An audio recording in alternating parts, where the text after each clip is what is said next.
اسی زمانے میں ہوتا تھا کہ شام کو بوڑھی مائیں بچوں کو لے کر کے بیٹھ جایا کرتی تھی اور دادی اماں کے گرد سارے بچے جمع ہو جاتے تھے اور وہ کہانیاں سنایا کرتی تھی۔ ان کہانیوں میں صحابہ کی عظمت کی کہانیاں تھیں، اہل بیت کے تذکرے ہوتے، اپنے اسلاف کے قصے ہوتے، کہانی کے روپ کے اندر وہ دین گھول کے بچوں کو پلایا کرتی تھی اور بچوں کو اس کا چسکا، اس کا نشہ ایسا تھا کہ وہ روز شام کو دادی اماں کے بستر میں گھس جاتے اور دادی اماں ان کو دین کا سبق دیتی، اپنی روایات پڑھاتی، اخلاقیات سکھاتی، اور بچے اس درس گاہ سے پڑھ کے جب نکلتے تو پھر وہ دنیا کے جس کونے پہ بھی کھڑے ہوتے اس درس کو کبھی بھی بھولا نہیں کرتے تھے۔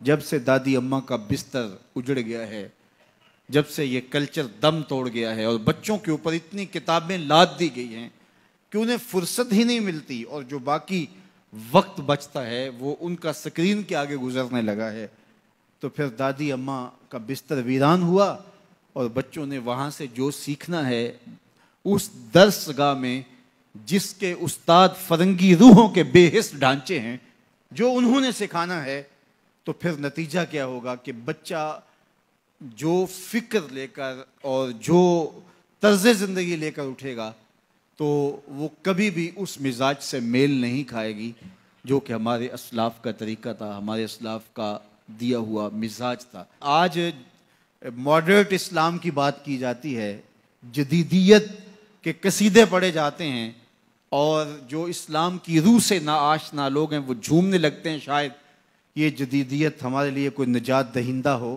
یہ ہمارے لیے کوئی پیغام شفا بن کے ہمارے اوپر نازل ہو رہی ہے۔ یہ جدیدیت، یہ اسلام کا مزاج نہیں ہے۔ اسلام وہی ہے جو 14 صدیاں قبل صفہ کے چبوترے پہ بیٹھ کے رسول اللہ نے صحابہ کو پڑھایا تھا۔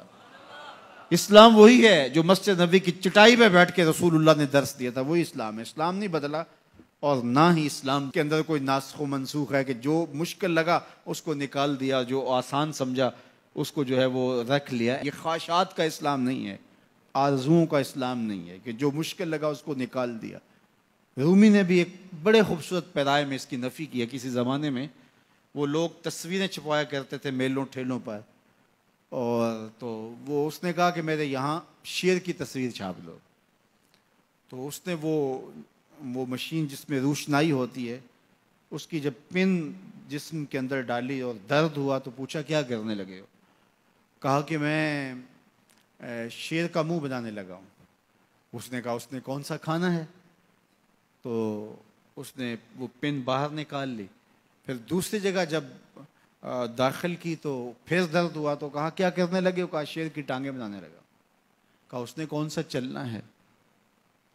پھر اس نے خیر باہر نکالی، روشنائی اندر جذب کرنے کے لیے پھر جب اس نے سوئی ڈالی تو کہا اب کیا کرنے لگے ہو؟ کہا میں شیر کے کان بنانے لگا ہوں۔ تو اس نے کہا اس نے کون سا سننا ہے؟ تو خیر اس نے پھر نکال لیا، تو جہاں رکھے تو پوچھے کیا کرنے لگے ہو؟ کبھی بولے میں اس کی آنکھیں بنانے لگا ہوں، کبھی کہے اس کی دم بنانے لگا ہوں، تو یہ کوئی نہ کوئی عذر پیش کر دے۔ تو اس نے کہا بابا پھر میں کیا بناؤں؟ کہا بس تم شیر بنا دو۔ اس نے کہا میں کیسا شیر بناؤں جس کی آنکھیں بھی نہ ہوں، جس کے کان بھی نہ ہوں، جس کی ٹانگیں بھی نہ ہوں، جس کا پیٹ بھی نہ ہو، جس کی دم بھی نہ ہو؟ کہا بس تم سمپل شیر بنا دو۔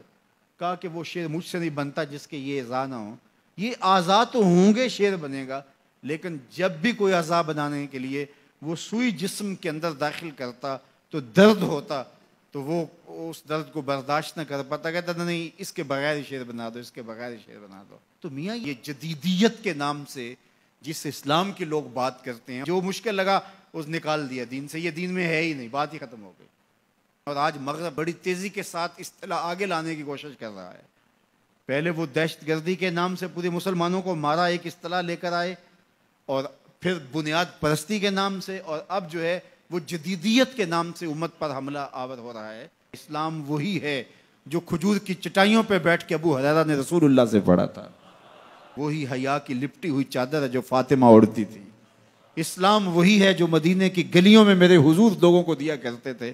اسلام وہی ہے جو اسلام ہمیں آنکھوں کا حیا بھی سکھاتا ہے اور دل کا حیا بھی سکھاتا ہے، جو ہمیں تقدس مآب زندگی کا درس دیتا ہے، ہمیں عفت، پاکیزگی، انکساری، عجز اور اللہ کے حضور 5 گانا سجدوں کی تعلیم فراہم کرتا ہے، کوئی نیا ایڈیشن اسلام کا جو ہے وہ نہیں چلے گا۔